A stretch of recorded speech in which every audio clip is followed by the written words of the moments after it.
Hello, people. This is Mac with Mac Commentary. Today, this is our second installment of with Marcus regarding the investments and investing for your retirement. Last week, we discussed that most people are not financially ready for retirement. Today, we will discuss the investment and how to investment to achieve financial freedom. And subtopic of this will be for this week will be what should young people invest in, say from the age of 18 to 29. What should they be actively investing in? And we also have Marcus. He has his book that he's written, Secret to Prosperity: Awaken Your Passion, Achieve Success, and Become Wealthy. This book is available on Amazon.com. I put the description on how to purchase that book in the. I'll put the link on how to purchase that book in the description. Also, Marcus has a platform on Substack. Marcus, you want to give me that?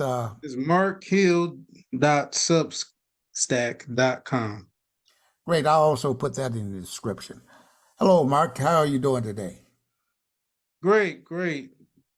Good to hear from you. Thanks for having me again. Yeah. Yeah, we're just trying to get out the word out here to people who may or may not have investments which will enable them to maintain the same lifestyle that they have while working after they retire.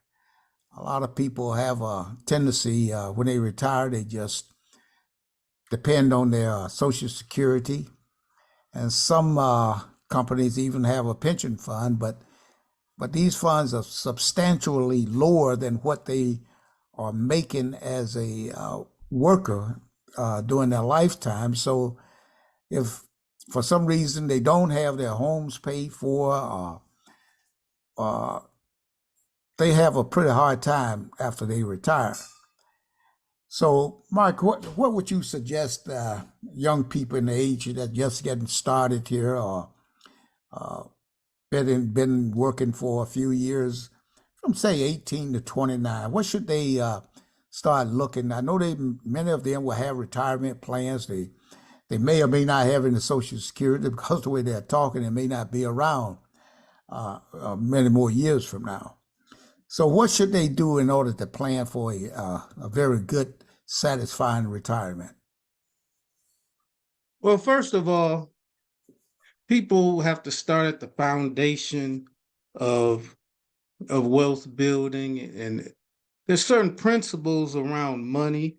And when you get to the core of wealth building, you have to go straight to the Bible, back to the basics.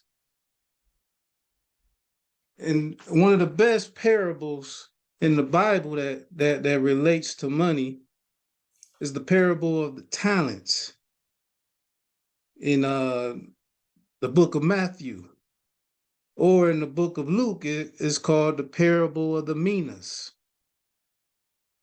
And that's a great lesson on wealth building and investing. Before you even start to put your first dollar to work, you want to get the right mindset around money, because money is psychological and it's spiritual. It's a mindset. Getting rich is a state of mind at first. In the beginning, you have to get your mind right and understand that it's a duty. It's actually our godly duty to make money grow and to build wealth. There's one verse in the Bible that says a wise man, I believe it's in Proverbs, a wise man will leave an inheritance to his children's children for generations.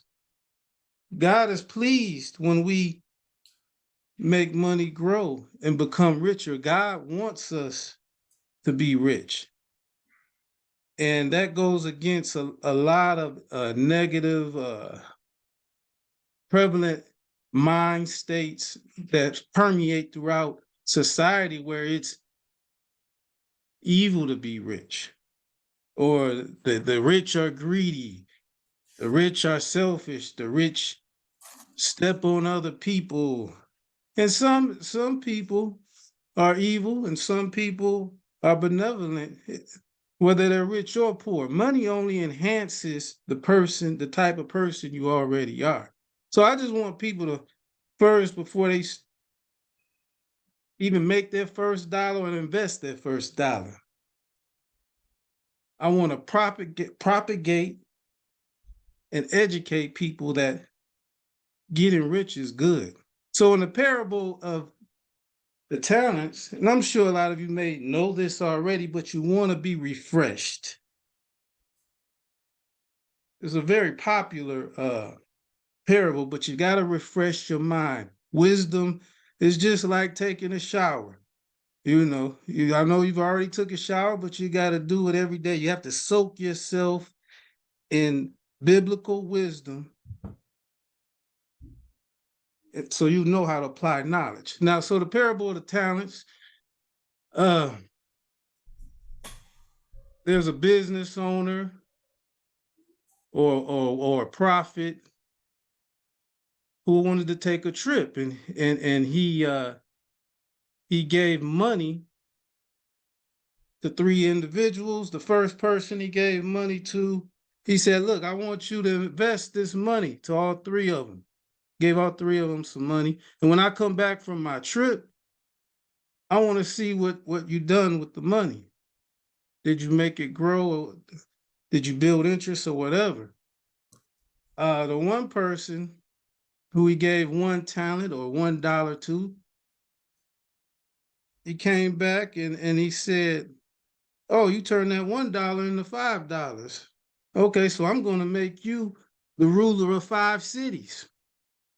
I'm pleased at what you've done with that money." Then the other person, he made some money off the money, and he gave them more rulership and responsibilities. And the person that just took that dollar and buried it under the mattress or in the ground and thought he was doing something good. "Look, I've got this dollar. I still got the dollar you gave me. I didn't lose it."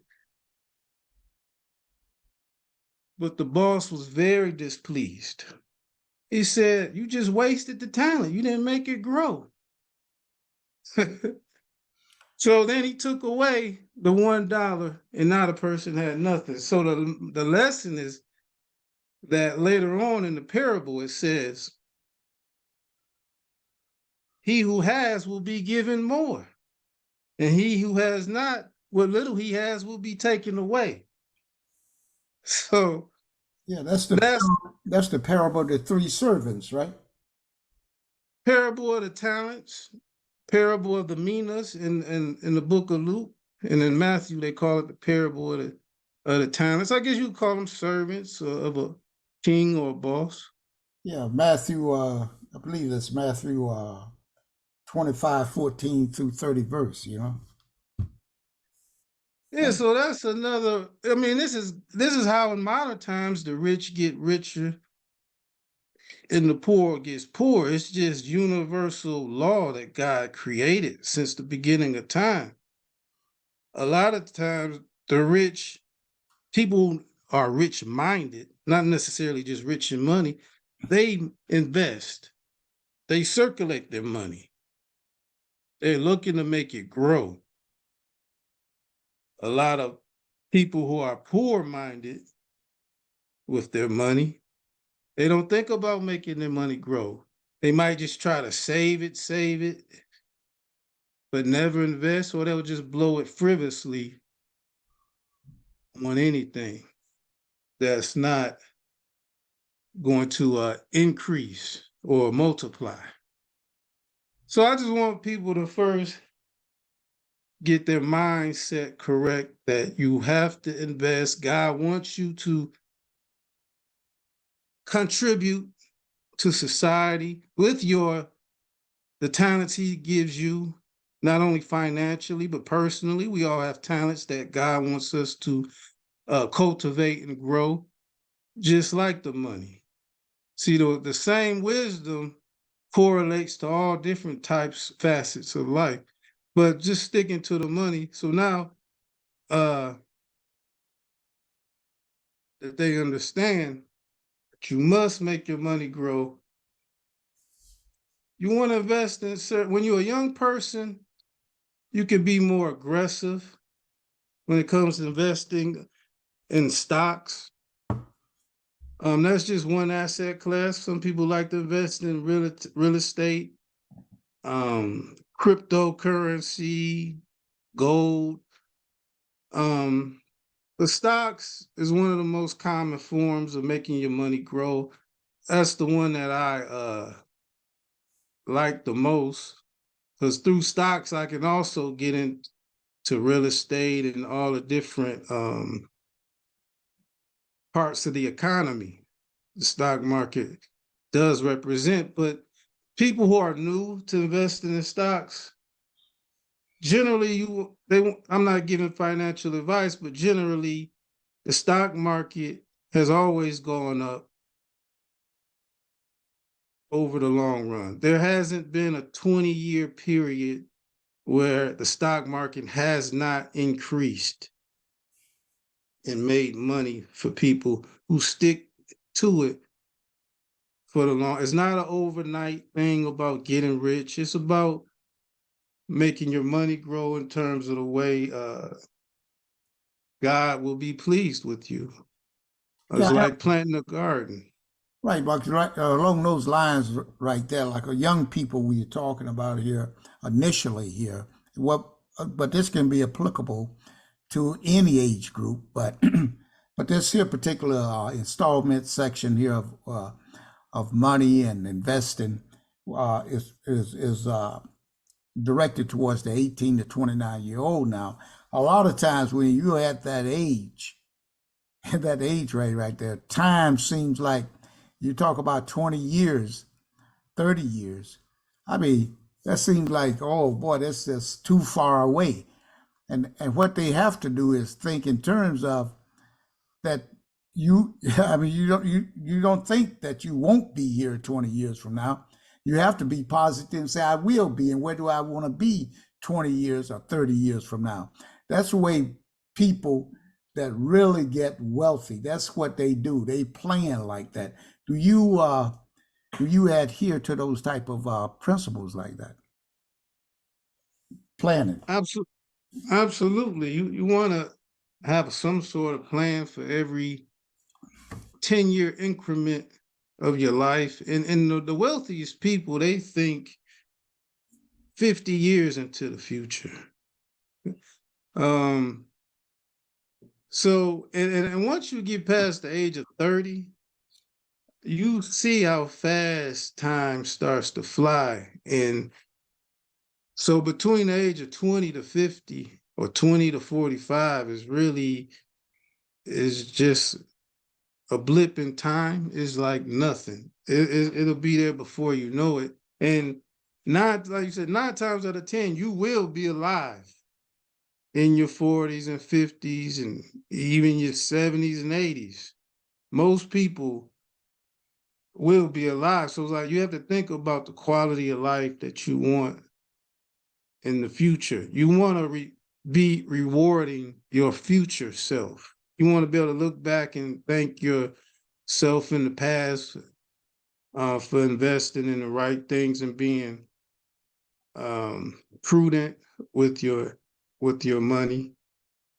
It's very important. I mean, if you just look at the S&P 500, like index funds, a lot of people aren't into following stocks and researching and etc.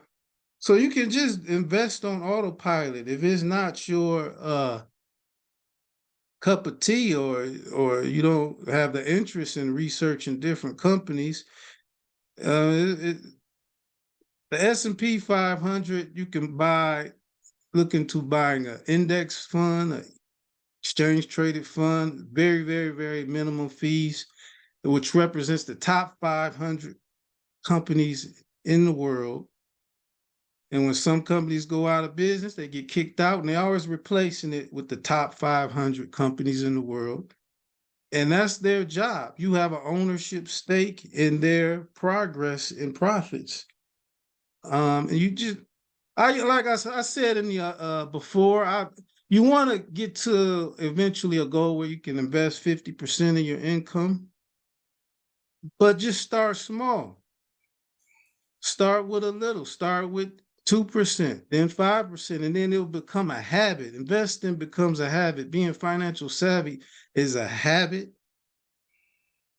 just like anything else. The more you do it, the better you get, and then you start to enjoy it, especially when you start seeing the money grow. It's like in the Bible, it says, "To he who knows how to manage little, he will eventually be blessed with being able to manage more."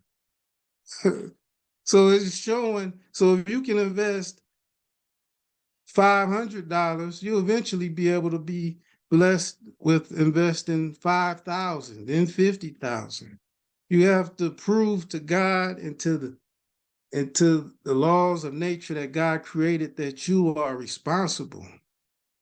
It's kind of like if you have a child, you give a toy or a computer to a child as a gift, and they take care of it, they clean it, or keep it in good condition, you're gonna be more motivated to bless that child with something better in the future.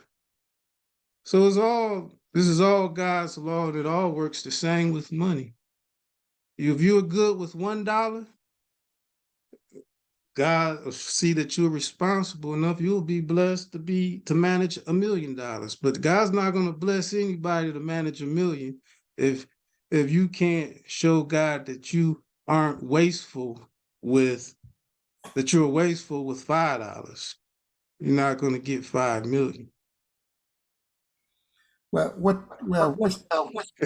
what should this person, anybody should do who wants to start investing right now to build wealth, to build financial freedom for themselves and for their for future generations? What should they first thing that they should do? First of all, you want to get some income. And I know a lot of people say they don't have enough money to invest. Well,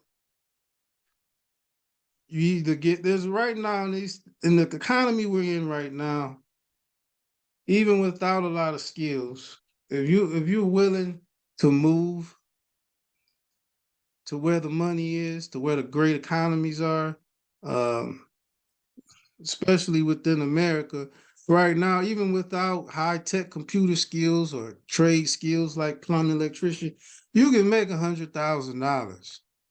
There's still a lot of low skill out there where people are making six figures.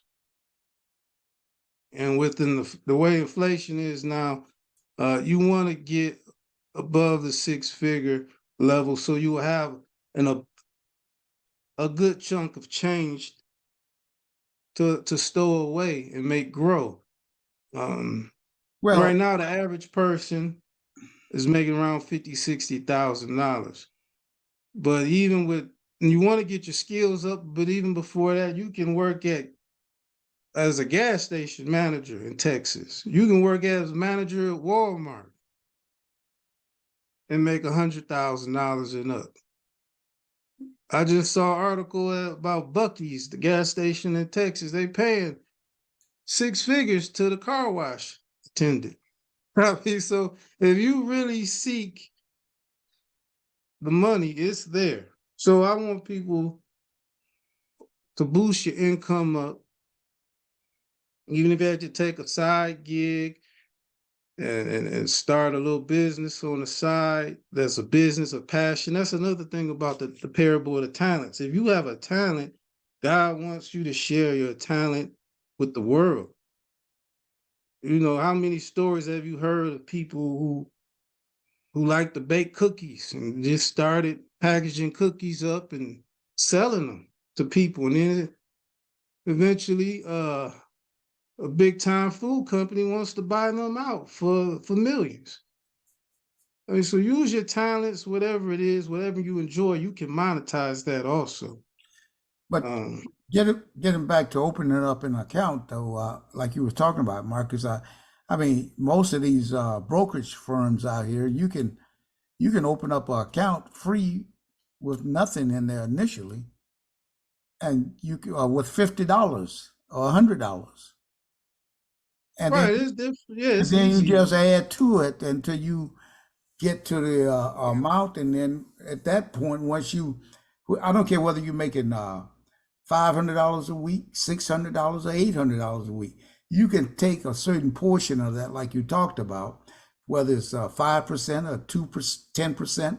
If you're making 500, you took $25 a week, or you took $50 a week, and you say, I'm gonna pay myself first in this investment right here, and you put it into a anything other than on your job investment, you put it into a retirement or to a fund like that. You could either set it up into an IRA, right, or like a regular IRA or a Roth IRA, and once you get up, and you can start investing. You can invest and buy the stocks that you want to.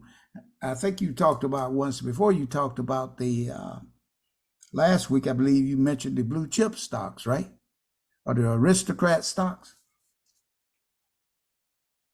Well, yeah, it's easy to open up a brokerage account. Just Google top five brokerage accounts for retail investors. It's very easy. Within 5 minutes, you can open up an account. And the best thing about it, you can automate the money from wherever your sources of payments are. You can just have the money immediately Direct deposit. direct deposited or transferred to your stock brokerage account, to where it's automatically working for you on autopilot, investing in exchange traded funds like the S&P 500. And when you get advanced, uh, you can start living off dividend income from certain stocks, blue chip stocks.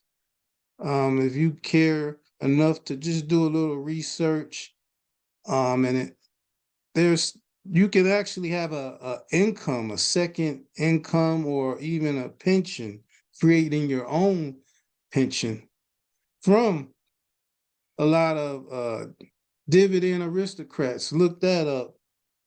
Dividend kings. These are major companies like the Pepsis, the Coca-Colas, the McDonald's. I'm not recommending any of these specifically, but I'm just letting you know what's on the list. The IBMs, the electric utility companies, Southern Company, Duke Energies. They give a portion, they give a dividend every month or every 3 months to the shareholders. They cut you a check from their profits. And it's a lot of people live off that type of income. That's passive income. That's the best type of income. Income that's working for you, that's growing while you sleep. Because that's the whole purpose of getting wealthy, is being able to save up so you can invest enough money into passive sources of income. You know, most people only know about buying rental homes as sources of not unearned income, but a lot of the wealthiest people out here make money from dividend income, and you don't have to do anything. You just sit back and collect the check. Um, and also the thing I like about these blue chip dividend paying companies, they raise the dividend every year. So you get a raise every year to help fight inflation. So every year you get richer and richer. You know, the Johnson and Johnsons, I'm just naming out some to give examples, but if you look up dividend aristocrats. It'll give you a list of all the major blue chip companies that send out checks to investors and how long they've been raising the income distributions. I think for over 25, if they've raised their dividend to shareholders for over 25 years, that'll make them an aristocrat. And then to be a dividend king, they have raised their checks to the shareholders for over 50 years. And that's Peter Lynch. I learned a lot of that from one of the best investors ever, Peter Lynch. He has a book called One Up on Wall Street, where he said it's simple.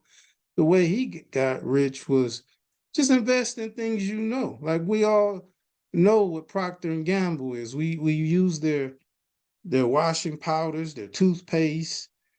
These are consumer staple stocks, soap that people buy whether it's good times or bad economy. So yeah, that's something everyone should look into. Yeah, Uh, so then during the time like a person just starting off, say 20, 25 years old or whatever, they're on their job that they're working on, whatever, and they invest in a portion of their salary into the brokerage account, and they start buying, say, these aristocrat stocks, then they should they should reinvest the dividends that they get back rather than taking their dividend check coming to you. You can reinvest that dividend check and buy more of that same stock. Isn't that right? yeah, the more you reinvest, the bigger the check will be the next distribution. But for younger people, it is like investing is different for everybody. That's why I don't give specific advice, Right. investment advice, because everyone's situation is different. Most younger people don't want or need a passive income uh in their 20s because they're working a lot, and what they want is appreciation, not necessarily a small dividend check, because when you start off small, the checks will be small. What they want to do usually is invest in growth stocks that don't pay dividends but will grow the money quicker. Um, like there are some tech stocks that pay dividends, like Apple and Microsoft. Um, but usually the younger people, since they're more growth orientated. And then when they get into the 40s and 50s, is then they're looking to accrue more passive income because they're thinking about retiring soon. That's when they'll kind of transfer the big lump sum of money into the dividend aristocrat stocks, because now it's such a lump sum to where they have enough, they can actually have a livable passive income, in terms of now they might have 500,000 or $1 million earning 5 or 6%. That's an extra 60 grand that they can actually live off of in their 50s and whatnot, because So they got $1 million now. right. But when they're young, they might only have $10,000 earning 3%.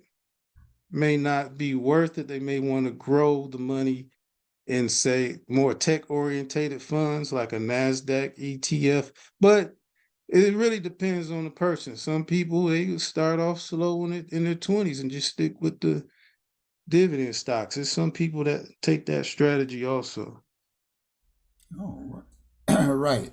But I can understand that. So that mostly are growth stocks then with the ones that are more into the technology field, like for instance, microchips and etc., computers, Intel products, Yeah, those type of stuff. NVIDIA, And video, yeah, okay. Google's, yeah. Okay, and then this AI right down that's out there, that's pretty popular. Uh, Yeah, that's an up and coming new sector of technology. The sector I'm most excited about in technology is just anything to do with computer chips, because that's really the foundation of all technology. Without computer chips, there is no software, there is no AI, there's nothing, there aren't any electric cars. Nothing in society will function without computer chips. Everything we have in turn to the cell phone to your refrigerator now has computer chips.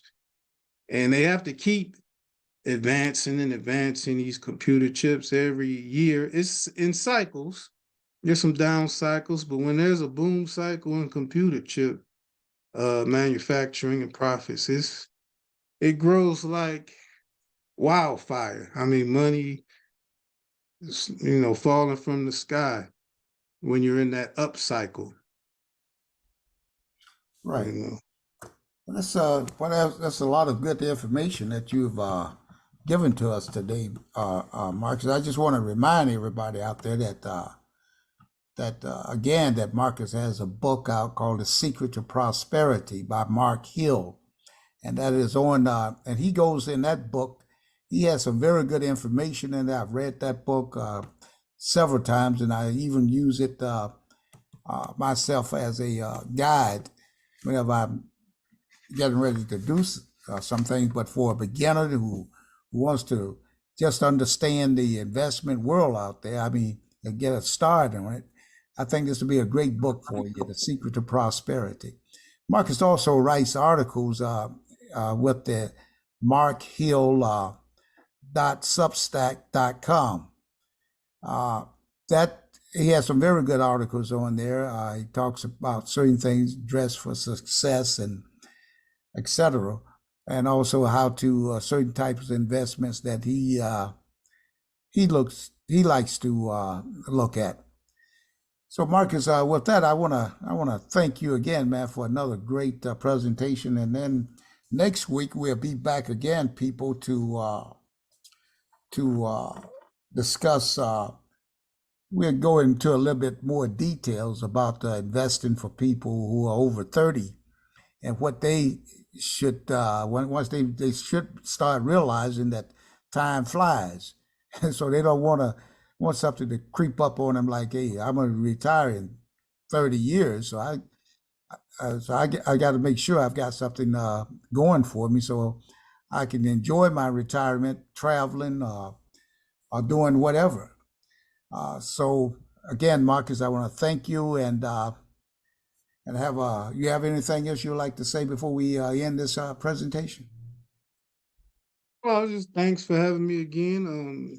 And thanks for allowing me to help spread the word about just getting people more educated and just continue to propagate this message of wealth building and financial freedom.